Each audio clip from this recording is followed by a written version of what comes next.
दोस्तों, इस दुनिया में दिखावा करने वाले लोगों को हम दो तरह से देख सकते हैं। एक तो वह जिनके पास धन संपदा होती है, तब वह दिखावा करते हैं, और दूसरे वह जिनके पास कुछ भी नहीं होता, उनके पास धन संपदा भी नहीं होती। कहने का अर्थ यह है कि उनके पास कोई भी ऐसा गुण नहीं होता जिससे लोग उनकी प्रशंसा करें। इसीलिए वह झूठ बोल बोलकर दूसरों से अपनी प्रशंसा करवाना चाहता है। वह दिखावा करता है कुछ होने का, लेकिन उसके अंदर कुछ होता नहीं है। जो लोग अपने गुण या फिर अपनी धन संपदा के कारण दिखावा करते हैं, वह अहंकार के शिकार हो जाते हैं। उनके अंदर अहंकार फूट फूट कर भर जाता है। उन्हें खुद पता भी नहीं चलता, लेकिन धीरे धीरे यही अहंकार उनके जीवन का मजा छीन लेता है। और जो लोग कुछ गुण या फिर धन संपदा न होते हुए भी दिखावा करते हैं, ऐसे लोग जीवन में हमेशा दुखी रहते हैं, क्योंकि ऐसे इंसानों की सच्चाई कभी न कभी तो सामने आ ही जाती है, तो उन पर कोई विश्वास नहीं करता, कोई भरोसा नहीं करता, और इस दुनिया में कोई भी उनका अपना नहीं होता। उसके घर वाले, उसके माता पिता तक उस पर भरोसा नहीं करते हैं, क्योंकि उसकी दिखावा करने की आदत सबकी नजरों में उसे नीचा बना देती है। आज की जो कहानी मैं आप लोगों को सुनाने वाला हूं, वह एक ऐसे व्यक्ति की कहानी है जो दिखावा करने की वजह से परिस्थितियों में फंसता चला जाता है, और आखिरकार उसका परिणाम क्या होता है, यह तो आपको इस कहानी में ही सुनने को मिलेगा। और साथ के साथ आप इस कहानी में यह भी जानेंगे कि दिखावा करने वाले लोगों से किस प्रकार अपने आप को बचाया जाए, या फिर आप खुद दिखावा करने से कैसे बचें। यह सब आपको इस कहानी में सुनने को मिलेगा। इससे पहले कि आप इस कहानी में खो जाएं, इस चैनल को सब्सक्राइब करके बेल नोटिफिकेशन को जरूर दबा देना। कभी कभी जीवन आपको बड़ी मुश्किल में डाल देता है। ऐसे ही मुश्किल में राजेश नाम का एक युवक फंसा हुआ था। उसे अपने घर से निकले हुए बहुत समय हो गया था। कई महीने बीत चुके थे। वह अपने घर से यह कहकर निकला था कि मैं नगर में कमाने के लिए जा रहा हूं, लेकिन बहुत समय बीतने के बाद भी उसे कोई काम नहीं मिल रहा था। इसीलिए उसने निश्चय किया कि वह किसी भी तरीके से अपनी कमाई का साधन बनाकर रहेगा।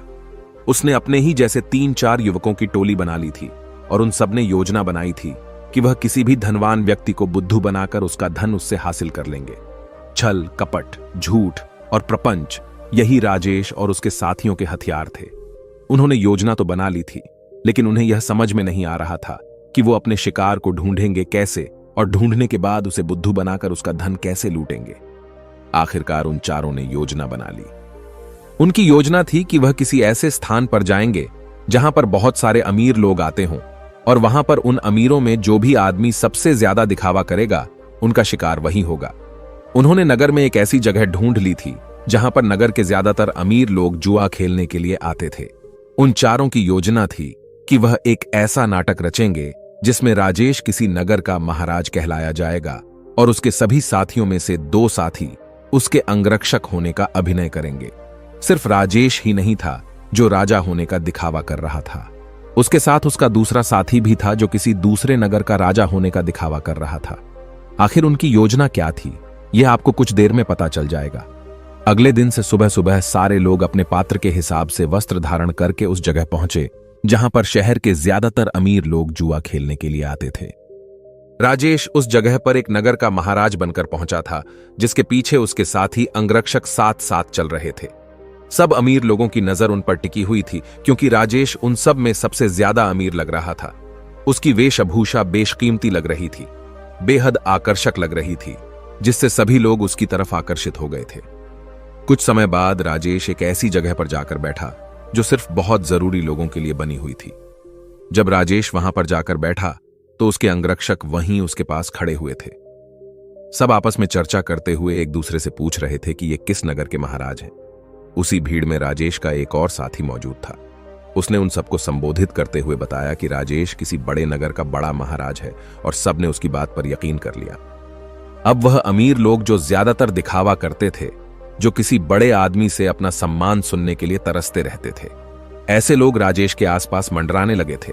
वह राजेश को किसी बड़े नगर का महाराज समझ रहे थे, और वह यह सोच रहे थे कि अगर इनसे हमारा परिचय हो गया तो हो सकता है भविष्य में यह महाराज हमारे कुछ काम आ जाए। थोड़ी देर बाद वहां पर दूसरा राजा भी पहुंचा, जो राजेश का ही एक साथी था, और वह भी राजेश की तरह राजा होने का दिखावा कर रहा था। वह दूसरा राजा राजेश के ठीक सामने आकर बैठ गया। कुछ देर एक दूसरे से बात करने के बाद दोनों ने जुआ खेलने का निश्चय किया।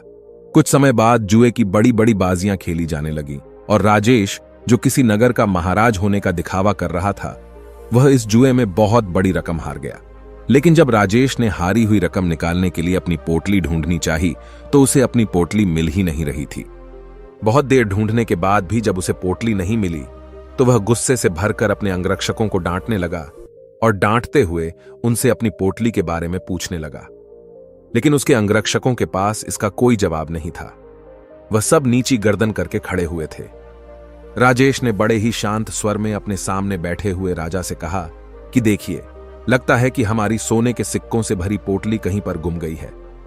मैं मानता हूं कि मैं जुए में हारा हूं, लेकिन फिलहाल मेरे पास तुम्हें देने के लिए कुछ भी नहीं है। अगर तुम मुझे कोई अपना पता दे दो तो मैं तुम्हारे पते पर तुम्हारी रकम भिजवा दूंगा, या फिर तुम मेरे राज्य में आकर मेरे राजमहल में चले आना। वहां पर तुम्हारी पूरी रकम तुम्हें मिल जाएगी। यह सुनकर वह सामने बैठा हुआ राजा गुस्से से आग बबूला हो गया। वह राजेश को बहुत भला बुरा कहने लगा। नौबत यहां तक आ गई कि दोनों में हाथापाई शुरू हो गई। वहां पर उसके अंगरक्षक और इधर राजेश के अंगरक्षक दोनों आपस में भिड़ गए।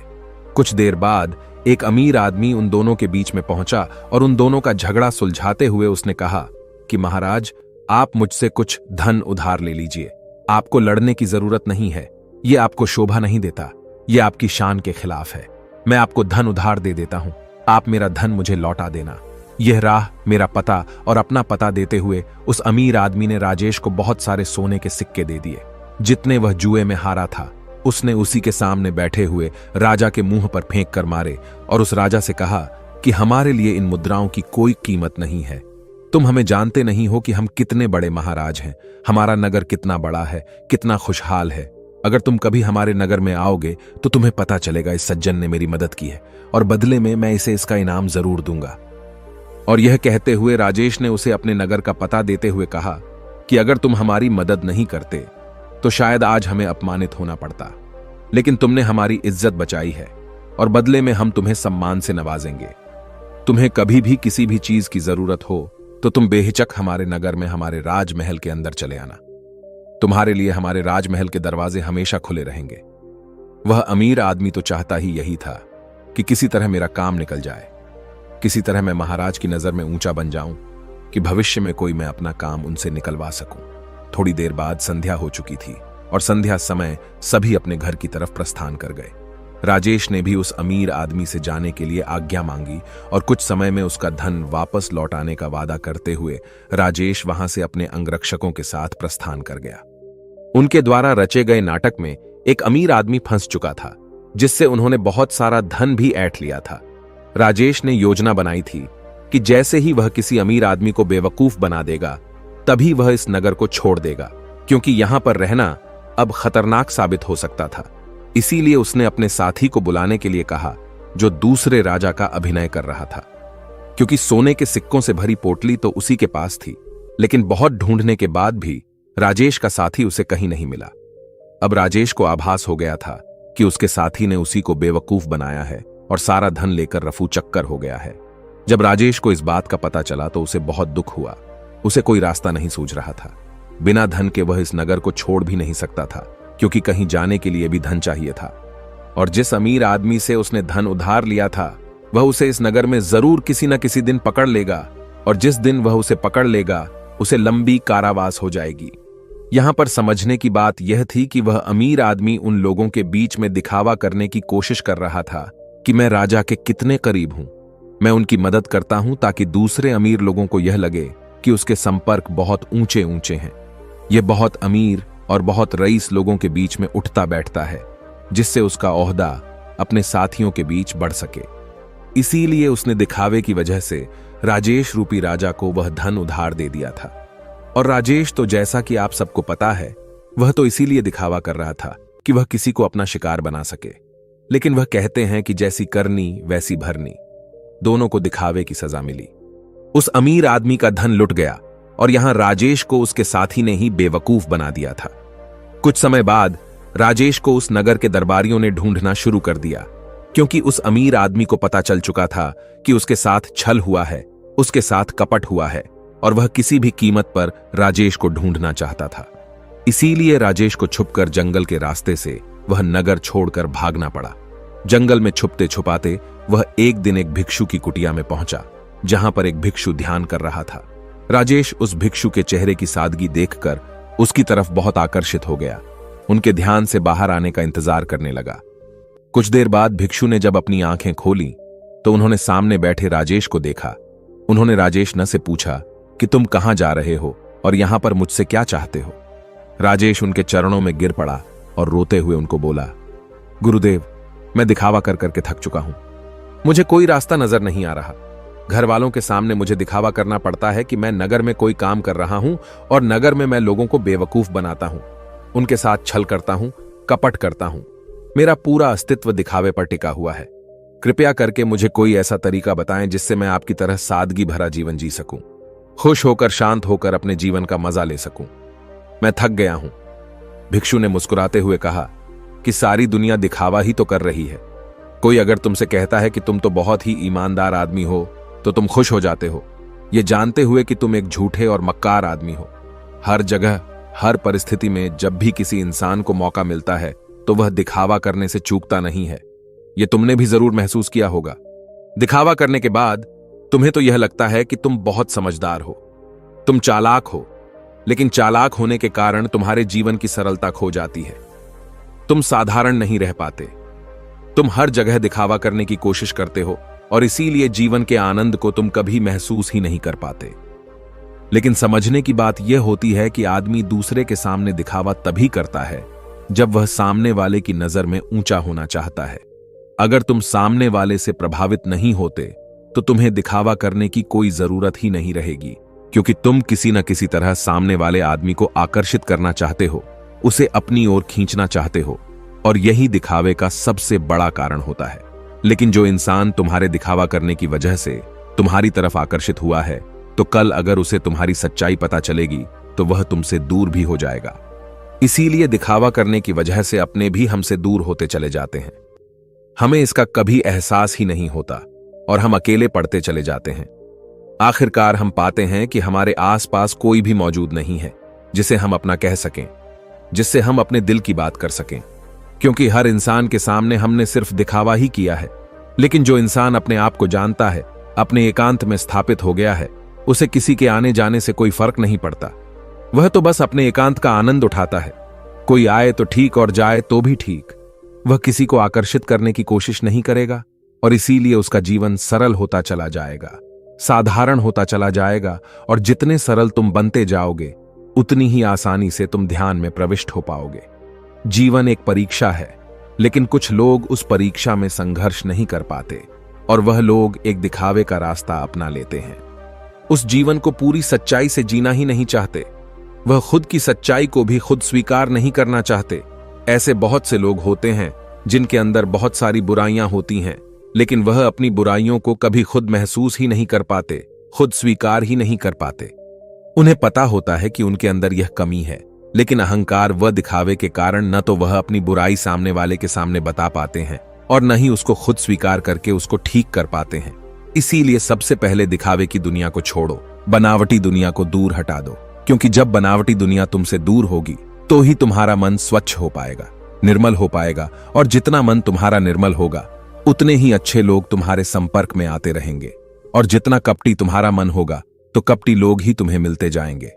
हमें वही लोग जीवन में टकराते हैं जिस तरह का हमारा खुद का नजरिया होता है। अगर हमारा नजरिया साफ है, शुद्ध है, तो हमें शुद्ध लोग ही टकराएंगे, और वहीं पर अगर हमारा नजरिया कपट से भरा हुआ है, धोखे से भरा हुआ है, तो हमें रास्ते में ऐसे ही लोग टकराएंगे। तुम किसी को धोखा दोगे, कोई तुम्हें धोखा देगा, और यह गोला निरंतर चलता रहता है। इस चक्र से बाहर आने का सिर्फ एक ही तरीका है, किसी को आकर्षित करने की कोशिश मत करो। किसी को भी जबरदस्ती झूठ बोलकर खुश करने की कोशिश मत करो। बस तुम अगर यह छोटा सा सिद्धांत अपना लेते हो तो तुम्हारी बनावटी दुनिया कब सच में बदल जाएगी तुम्हें पता ही नहीं चलेगा। साधारण रहकर, सरल रहकर ध्यान की गहराइयों से अपने जीवन का परिचय कराओ, तब तुम्हें जीवन के आनंद का पता चलेगा। तब तुम समझोगे कि जीवन के असली मायने क्या होते हैं। किसी को बेवकूफ बनाना, किसी को झूठ बोलना, जबरदस्ती दिखावा करना यह जीवन नहीं है। यह कुछ और है। यह दुख है, यह संताप है, और यही दुखों का कारण है। इसीलिए तुम दुखों को काटना चाहते हो तो सबसे पहले इस पेड़ की जड़ को उखाड़ कर फेंको जो दिखावे का पौधा तुमने लगा रखा है। और ये कहकर वो भिक्षु कुटिया के अंदर चला गया।